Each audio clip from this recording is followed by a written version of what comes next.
Hello, my name is Christian Swenson. I have autism and I make videos here on YouTube about autism, autistic consciousness, and life on the autism spectrum. If you've been watching this channel for a while, you'll remember a video I did a while ago about why autism probably isn't the best word for autism for many reasons. For instance, autism probably isn't one thing, it's probably many things. That's why we call it a spectrum, so why should we even call it one thing? That's one reason. But the other reason is that the word autism was coined by one Eugen Bleuler, who was, among other things, a psychoanalytic pioneer, but also a eugenicist. And what he used autism to describe wasn't precisely autism. I'm going to get into that today, and in fact, I'm going to share with you the first few paragraphs that use the word autism use the word autism really ever. In fact, I have it right here. The book is called Dementia Praecox by Dr. Bleuler, Herr Dr. Bleuler, and it's really where, as far as I understand, one of the first places to use the word schizophrenia. He coined that phrase, he coined that word, but it is the book where autism is first used. I have it right here.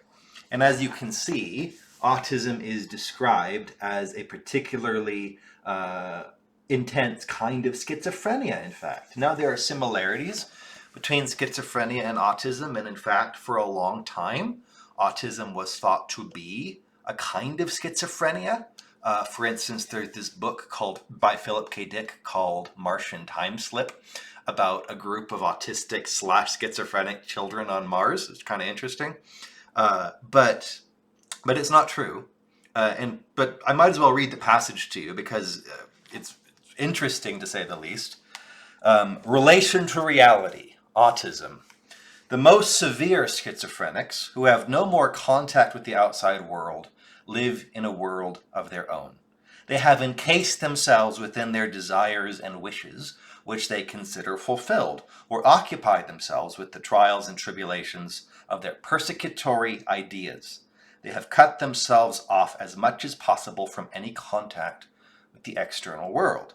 This detachment from reality, together with the relative and absolute predominance of the inner life, we term autism. And that's the first time autism has ever been used in anything ever. Now, what's wrong with this? Well, certainly we tend to be enclosed in ourselves. But are we enclosed within our desires and our wishes? No.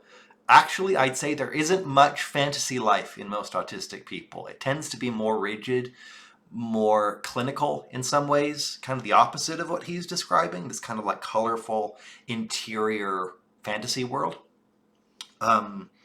And in fact, it continues in the footnote, in fact, and you'll like this. Autism, he says, neatly coincides or nearly coincides with what Freud has termed autoeroticism. Autoeroticism, you heard that right. And in fact, that's why he chose the word. Autism is like short for autoeroticism. And of course, this is a Freudian idea. Freud based his entire psychology, one of the earliest psychoanalysis, is on pleasure and the pleasure principle.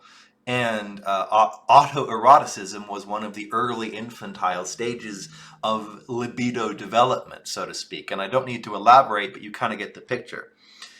He goes on by saying, since, however, for this author, the concepts of libido and eroticism are so much broader than for other schools of thought, his term cannot be very well used here without giving rise to many misunderstandings.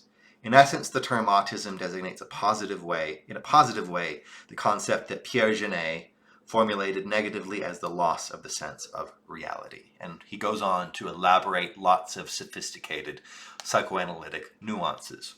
Now, what you might not know is that Herr Dr. Bleuler was the dissertation advisor of another figure you might actually know very well. His name's Carl Jung. Carl Jung started out, in many ways, as a colleague and a student of Eugen Bleuler. In fact, there's a whole book I have right here, Bleuler, Jung, and the Creation of the Schizophrenias. And so Jung was very much around Bleuler when the word autism was coined. Now, you know about Jung. You've heard about the ways in which people interpret Jung in different ways. I've always been a Jungian. I love Carl Jung. I think it's important and perfect because as a society, as a culture, we tend to be split, and we need Jung, and we need Jungian ideas to help ourselves become whole. In fact, one of the things I really love the most about Jung is this, his Red Book, which is what he did in the year 1913 as a kind of dive into his own unconscious to kind of work out some of the things that were at play there, that were tormenting him, that were trying to reach him. And as a part of doing this, he would kind of enact imaginative, visionary scenes to play out and to dramatize his own internal processes. Using Bleuler's definition of autism, I would not hesitate to say that Jung was struggling with a pull into that definition of autism, actually. In fact, I have this passage right here where Jung is envisioning an encounter with a psychoanalyst that I think is based on Dr. Bleuler, where he references Dementia Praecox. He envisions a professor of some kind asking what book he's got there. And he says, oh, it's Thomas à Kempis, The Imitation of Christ. And then the professor says, so, a form of religious madness, perfectly clear. Dementia Praecox, I guess. You see, my dear, nowadays, The Imitation of Christ leads to the madhouse and all sorts of things.